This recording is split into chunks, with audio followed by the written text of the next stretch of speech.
Now, the idea of Aristotle's materialism was kept alive in the Middle East. And when the Crusades brought his ideas back to the Western world, with them came Enlightenment and the Renaissance. Now, there are some psychologists who will demand that you make a choice between materialism and dualism, and stick with it. Because in psychology, we have to believe in materialism if we are to believe that the brain is in charge of our personality. In dualism, theoretically, you could damage the brain, but the soul will still be perfect. But in psychology, we have to assume that damaging the brain will damage the personality, because we have to look at the material structures of the brain and determine personality from that. So, many psychologists will demand that if you're going to be a psychologist, you have to adopt the materialistic mindset. However, it's common understanding that human beings can believe all kinds of different things at the same time, and still function just fine. It may be hypocritical, and most parents are famous for being hypocritical, and still functioning just fine. Because complexity, in and of itself, complexity is a very human trait. And humans are very well adept at combining seemingly opposite ideas into one worldview. Realistically, there's no need to force that ultimatum. The next major person I want to talk about is Descartes. Now, he was a sickly child, spent a lot of time in bed looking at the corner of his room and imagining an XYZ coordinate system for graphing space. You've probably heard the name Cartesian graphing system in geometry. Same guy. Now, in his time, people didn't have machines, but what they did have was hydraulic animation. And what would happen, animatronics of the day, is someone would push a button, it would hydraulically send liquid through a hose, and make someone jump up and down. But that one person was a wooden figure, not a real-life human. It was a robot. And Descartes was amazed by this. But he scoffed at the idea that humans worked on the same principles. For example, yes, a robot could move its arm up and down based on hydraulics, just like a human can move its arm up and down. But there were things that these wooden hydraulic robots couldn't do. For example, play chess. You could never get a robot in his day to play chess, or create art, or fall in love. So there was something special about the human soul, because no machine could experience love, or create art, or even play chess. Francis Crick called this the astonishing hypothesis.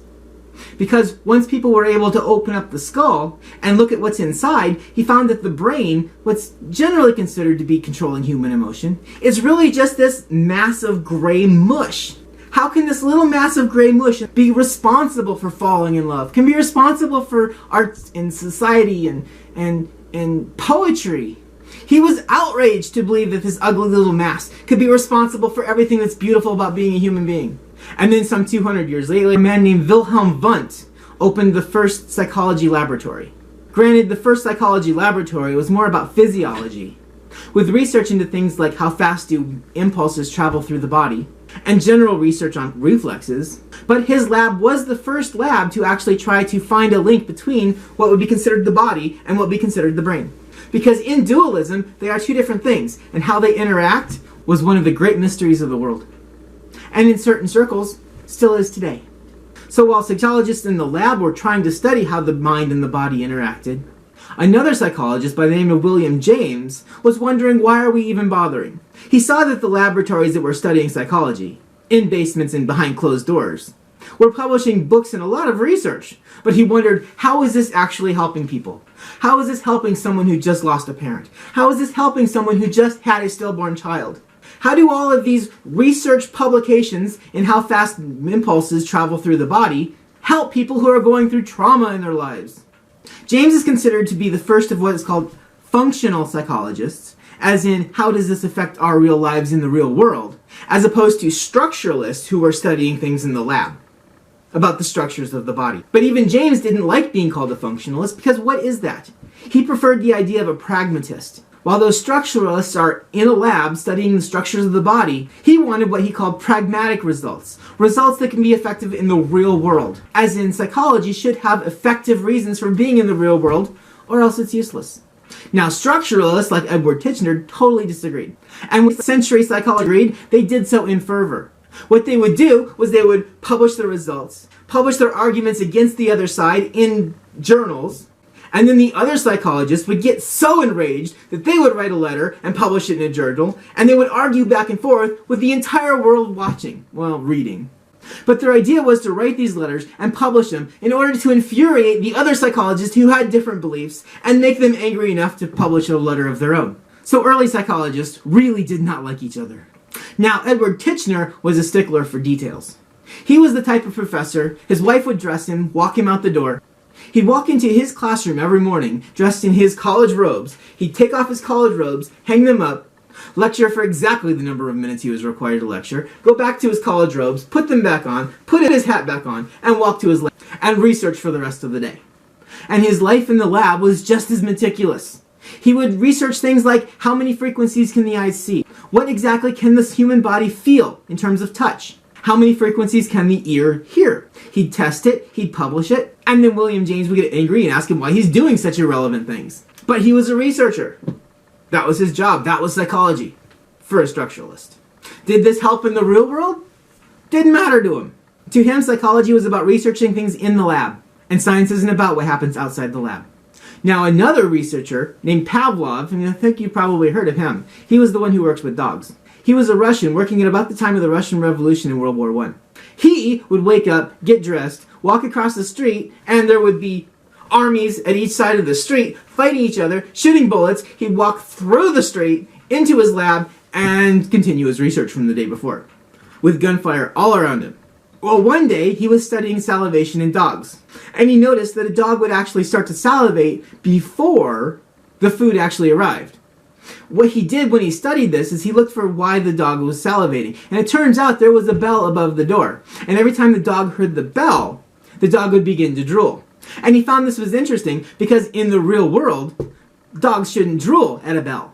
But in the laboratory, he learned that the dog had made the connection that the bell meant there was food coming, which was a phenomenal discovery because it meant the dog could learn. So Pavlov did the first actual research on this behavior, and it was called behaviorism. Behaviorism with a capital B.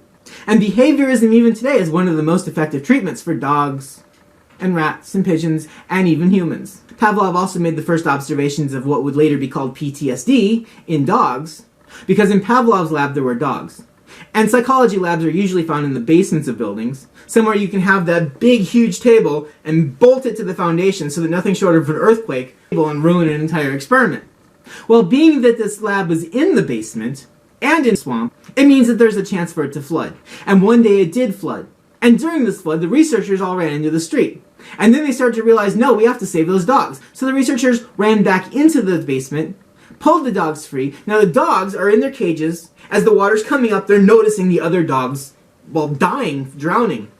So the researchers grabbed the dogs out of the cages, brought them outside, and they noticed something very peculiar when they got the dogs outside. The dogs had shifted alliances. The dogs would now go to comfort to people who they did not like before, and they would bark and bite at people who they had trusted before. Now Pavlov noticed that this was odd behavior, but he didn't really know that he was looking at the beginnings of what would later be called PTSD, or transmarginal inhibition, where people can change alliances and even personalities can change based on how much trauma a person endures, or dog or animal. And this is why behaviorism is generally the preferred treatment for PTSD, because it's affecting the same older parts of the brain at the base of the skull, below what's considered the structures for rational thought. So the world is entranced by behaviorism, and then along comes Sigmund Freud. Now most people have heard of Freud, even if it is only in terms of popular culture jokes. But Freud developed, almost by himself, an entire theory of psychology. A groundbreaking worldview, if nothing else. Now the problems with Freud's ideas are that he based them on his own experiences, and really did not like the idea of scientific research into them where he could be disproven. Freud's school of psychology was called psychodynamics, and while a true psychoanalyst today would be very hard to find, because much of Freud's research was thrown out, we're still learning about him today in this 100-level course, because Freud was a pioneer of certain things that no one had even considered before. Before Freud, nobody asserted that who we are as adults are based on the experiences that we had in childhood. Before Freud, people just assumed that who we are as adults was who God wanted us to be, and that parents had little influence over who we actually turned out to be. Freud was the first to promote a stage system of development, where children went through stages characterized by their ability to succeed on certain tasks, whereas they couldn't succeed on those tasks at a younger age.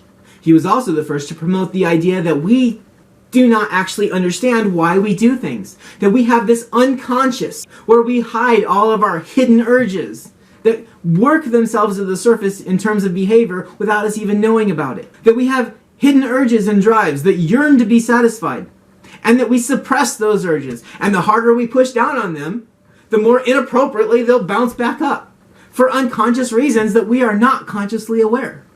And his theories took the world by storm. He was famous, he was a rock star. But then there were still the behaviorists, who did not believe in the idea that unconscious drives mattered in the least. Behaviorists were only interested in observable behavior. What goes on in the mind that creates that observable behavior doesn't even matter.